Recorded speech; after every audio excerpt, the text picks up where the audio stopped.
শেখ হাসিনা ভারতে পালিয়ে যাওয়ার পর মোদি ভেবেছিল বাংলাদেশকে হুমকি ধামকি দিয়ে দাবিয়ে রাখা যাবে। তাদের সমরবিদরা প্রতিনিয়ত আমাদেরকে হুমকি দিয়ে বলছিল তারা নাকি চাইলেই বাংলাদেশকে মাটির সাথে মিশিয়ে দেবে। কিন্তু তারা হয়তো জানে না তারা যে দেশটির দিকে আঙুল তুলছে সেই বাংলাদেশের মাটির গভীরে ঘুমিয়ে আছে এমন এক প্রলয়ঙ্কারী শক্তি যা জেগে উঠলে তারা নিমিষেই কিয়ামত দেখতে পারে। সিলেটের কুলাউড়া পাহাড়ের নিস্তব্ধ পাথরের নিচে লুকিয়ে আছে হাজার হাজার টন ইউরেনিয়াম, যাকে বলা হয় বিশ্বের সবচেয়ে শক্তিশালী এবং ধ্বংসাত্মক খনিজ। এতদিন ভারত আমাদের দুর্বল ভেবে এসেছে, কিন্তু আজ সেই ভুল ভাঙার সময় এসেছে। বাংলাদেশের হাতে যদি এই ইউরেনিয়ামের নিয়ন্ত্রণ আসে তবে তা পারমাণবিক বোমায় রূপান্তর করতে খুব বেশি সময়ের প্রয়োজন হবে না। ভারত আমাদের ধ্বংসের ভয় দেখায়, অথচ আমাদের পায়ের নিচে থাকা এই সম্পদ ব্যবহার করলে ভারতকে অসংখ্যবার ধ্বংসস্তূপে পরিণত করা সম্ভব। এই অমূল্য সম্পদ আমাদের মাটির নিচে থাকলেও আমরা তা ছুঁতে পারিনি। এর পেছনে রয়েছে এক গভীর আন্তর্জাতিক চক্রান্তের ইতিহাস। আমাদেরকে দরিদ্র করে রাখার এক জঘন্য ব্লুপ্রিন্ট বাস্তবায়ন করা হয়েছে।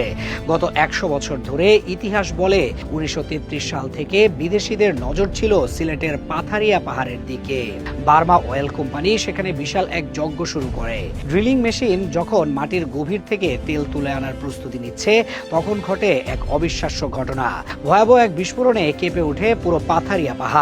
বিস্ফোরণের তীব্রতা এতটাই বেশি ছিল যে নিমিষেই 15 থেকে 20 মাইল এলাকা কালো তেল আর পানিতে ডুবে যায়। সাধারণ মানুষের কাছে একে দুর্ঘটনা বলে প্রচার করা হলেও এর আড়ালে ছিল এক গভীর ষড়যন্ত্র।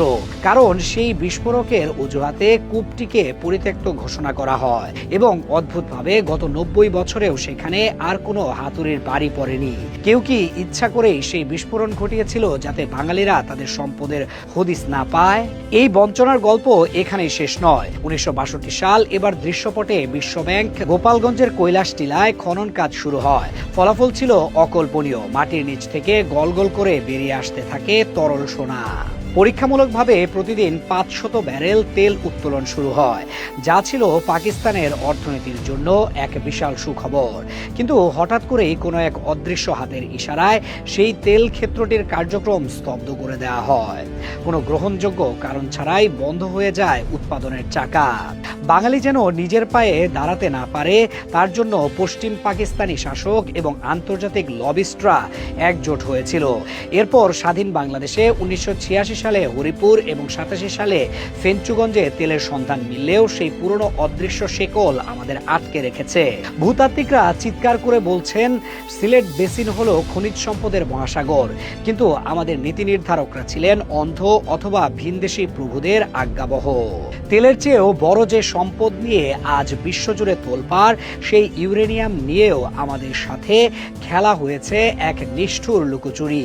1986 সাল মৌলভীবাজারের কুলাউড়ার হাড়গাছা পাহাড় বাংলাদেশ আণবিক শক্তি কমিশনের বিজ্ঞানীদের রাডারে ধরা পড়ে এক অভাবনীয় সংকেত। মাটির গভীর শিলাস্তরে পাওয়া যায় উচ্চমানের ইউরেনিয়াম আকরিক। কমিশনের বিজ্ঞানীরা তখন নিশ্চিত করেছিলেন এই ইউরেনিয়াম দিয়ে বাংলাদেশ বিশ্বের বুকে পারমাণবিক শক্তিধর রাষ্ট্র হিসেবে মাথা তুলে দাঁড়াতে পারে। কিন্তু তৎকালীন সরকার ব্যয়বহুল প্রকল্প এই ঠুনকো অজুহাতে ফাইলটি লাল ফিতার দৌরাত্মে বন্দী করে ফেলে। এরপর 1996 সালে আবারও নিশ্চিত হওয়া যায় ইউরেনিয়ামের বিশাল মজুদের ব্যাপারে। কিন্তু গত 3 দশক ধরে আমাদের আমলাতন্ত্র আর প্রতিবেশী দেশের গোপন চাপের কারণে এই প্রজেক্ট আলোর মুখ দেখেনি। ভারত জানতো বাংলাদেশ যদি একবার এই ইউরেনিয়াম তুলে ফেলতে পারে তবে তাদের দাদাগিরি চিরতরে বন্ধ হয়ে যাবে। আমাদের এই অবহেলা আর মেরুদণ্ডহীনতার সুযোগে ভারত শুরু করেছে এক মহাচর্য বৃত্তি। বাংলাদেশের মানচিত্রের দিকে তাকালে দেখবেন আমাদের ইউরেনিয়াম খনিটি ভারতের মেঘালয় রাজ্যের ঠিক সীমানা ঘেঁষা। মাটির নিচের স্তরের কোনো দেশ বা সীমানা নেই।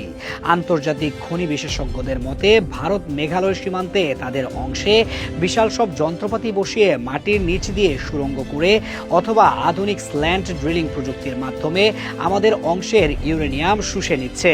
দিনের আলোয় তারা বন্ধুত্বের কথা বলে আর রাতের আধারে আমাদের মাটির নিচের সম্পদ নিজেদের ভান্ডারে জমা করছে। বাংলাদেশকে সম্পূর্ণ অন্ধকারে রেখে কোনো আন্তর্জাতিক নিয়ম নীতির তোয়াক্কা না করে এই লুটপাট চালাচ্ছে দিল্লি। ভারত তাদের এই জঘন্য চুরির ঘটনা আড়াল করতে সীমান্তে তৈরি করেছে এক কৃত্রিম যুদ্ধাবস্থা। আপনারা কি কখনো ভেবে দেখেছেন কেন তামাবিল আর জৈন্তাপুর সীমান্তে বিএসএফ এত বেপরোয়া? কেন তারা কারণে অকারণে গুলি চালায়?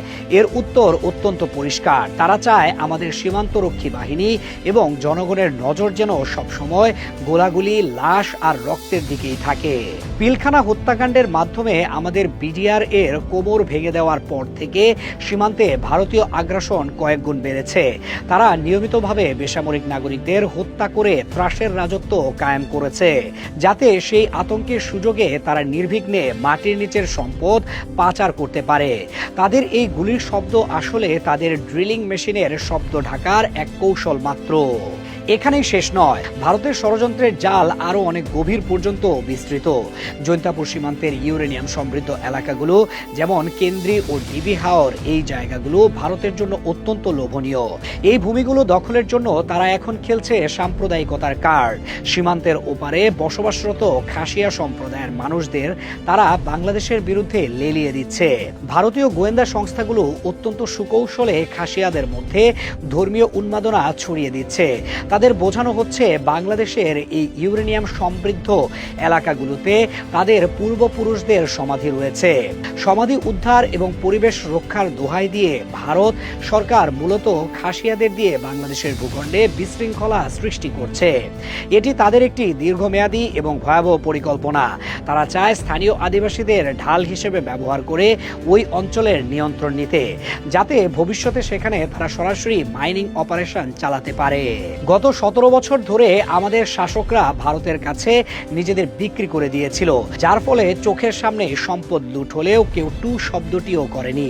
কিন্তু 5ই আগস্টের পর প্রেক্ষাপট বদলে গেছে। বাংলাদেশের মানুষ এখন আর দিল্লির হুকুম মানতে রাজি নয়। কুলাউড়া ও জৈন্তাপুরের মাটির নিচে যে হাজার হাজার কোটি টাকার ইউরেনিয়াম আছে, তা আমাদের ঘুরে দাঁড়ানোর চাবিকাঠি। এই ইউরেনিয়াম যদি আমরা উত্তোলন করতে পারি, তবে আমাদের বিদ্যুৎ উৎপাদনের জন্য আর কয়লা বা গ্যাসের দিকে তাকিয়ে থাকতে হবে না।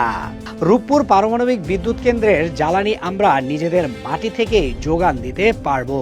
আর সবচেয়ে বড় কথা, সামরিক দিক থেকে বাংলাদেশ অর্জন করবে এক অকল্পনীয় সক্ষমতা। যেই ইউরেনিয়াম দিয়ে বিদ্যুৎ হয়, সেই ইউরেনিয়াম দিয়েই তৈরি হয় আত্মরক্ষার চূড়ান্ত অস্ত্র। ভারত যদি জানে বাংলাদেশের হাতে সেই কাঁচামাল আছে, তবে তারা দ্বিতীয়বার আমাদের দিকে চোখ তুলে তাকানোর সাহস পাবে না। এখন সময় এসেছে আন্তর্জাতিক দরবারে ভারতের মুখোশ খুলে দেওয়ার। বাংলাদেশ সরকারকে অবিলম্বে জাতিসংঘ এবং আন্তর্জাতিক আণবিক শক্তি সংস্থার কাছে ভারতের এই গোপন চুরির বিরুদ্ধে অভিযোগ দায়ের করতে হবে। স্যাটেলাইট ইমেজ এবং ভূতাত্ত্বিক জরিপের মাধ্যমে প্রমাণ করতে হবে ভারত কিভাবে আন্তর্জাতিক আইন লঙ্ঘন করে আমাদের সম্পদ লুট করছে। প্রয়োজনে আন্তর্জাতিক আদালতে মামলা করে ভারতের কাছ থেকে ক্ষতিপূরণ আদায় করতে হবে এবং তাদের এই অবৈধ কার্যক্রম চিরতরে বন্ধ করতে হবে। আমাদের বাপেক্স এবং দেশীয় খনিজ সম্পদ উন্নয়ন ব্যুরোকে ঢেলে সাজাতে হবে। বিদেশি যে কোনো শক্তির চাপ উপেক্ষা করে প্রয়োজনে বন্ধু রাষ্ট্রের সহায়তায় দ্রুততম সময়ের মধ্যে কুলাউড়ায় ইউরেনিয়াম উত্তোলন শুরু করতে হবে। মনে রাখবেন, জ্বালানি নিরাপত্তা মানেই জাতীয় নিরাপত্তা। আমাদের মাটির নিচের এই সম্পদই পারে ভারতকে উচিত শিক্ষা দিতে। তাদের দাদাগিরি, তাদের আস্ফালন আর তাদের চোখ রাঙানির দিন শেষ। বাংলাদেশ আর কোনো দুর্বল রাষ্ট্র নয়। আমাদের পাহাড়ের নিচে ঘুমিয়ে থাকা এই শক্তিকে জাগিয়ে তোলার মাধ্যমেই আমরা মোদী সরকারের সকল ষড়যন্ত্রের দাঁত ভাঙা জবাব দেব। বিশ্ব মানচিত্রে বাংলাদেশ মাথা উঁচু করে দাঁড়াবে এক পারমাণবিক সম্ভাবনাময় শক্তি হিসেবে। আর যারা আমাদের ধ্বংসের স্বপ্ন দেখছে, এই ইউরেনিয়ামই তাদের জন্য জাহান্নামের আগুন হয়ে জ্বলবে।